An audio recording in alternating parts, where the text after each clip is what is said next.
Hi అండి, అందరికీ నమస్తే. అందరూ బాగున్నారా? నేనైతే చాలా బాగున్నాను. Welcome back to all in one Mahini plate YouTube channel. Friends, రోజులాగానే మినీ బ్లాగ్ అయితే మీతో షేర్ చేసుకుంటున్నానండి. రోజు కూడాను నన్ను చాలా బాగా ఆదరిస్తున్నారు. ఇలానే మీరు ఇంకా ఆదరించాలని అయితే నేను కోరుకుంటున్నాను. మన వీడియో చూసిన వాళ్ళు కంపల్సరీ కూడా ఒక లైక్ అయితే ఇవ్వండి. ఒక లైక్ ఇస్తే మీరు ఇచ్చే లైక్ తోటి నా వీడియో అనేది ఎక్కువ మందికి షేర్ అవుతుందన్నమాట.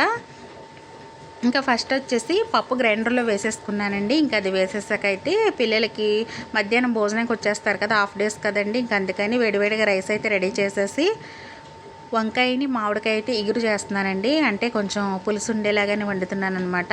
మా బాబుకి చాలా ఇష్టమండి, నాకు కూడా చాలా ఇష్టం అనమాట. ఇంకా అదైతే చేస్తున్నాను. ఇంకా అది రెడీ అవుతుంది. ఇంక ఈ లోపైతే నేను వాషింగ్ మిషన్లో బట్టలు అయితే వేసేస్తానండి. ఇంక రెగ్యులర్గా వాడే బట్టలు అయితే కంపల్సరీ కూడా డైలీ వేసేస్తాను. ఎందుకంటే అవి అలా ఉండిపోయినాయి అనుకోండి, ఇప్పుడు వాతావరణం బాగుంటలేదు కదా, ఇంకా అలా ఉండిపోతే మనకి ఒకసారి వేయడానికి వాషింగ్ మిషన్లో అవ్వదు కదండి. ఒక 4-5 సార్లు అయితే వేసేసుకోవాలన్నమాట బట్టలు.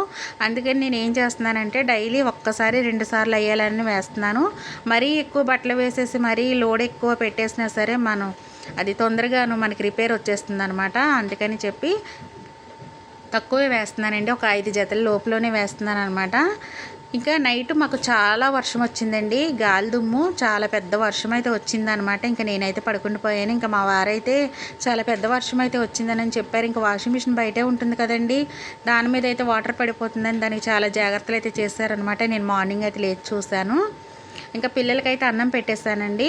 కర్రీ రెడీ అయిపోయింది. ఇంకా అన్నం అయితే పెట్టేశాను. వాళ్ళైతే తినేస్తున్నారు. ఇప్పుడే వచ్చారు వాళ్ళు. ఇంకా నేనైతే పప్పు నలిగిపోయిందని చెప్పి దోసపిండి తీసుకుంటున్నాను అనమాట.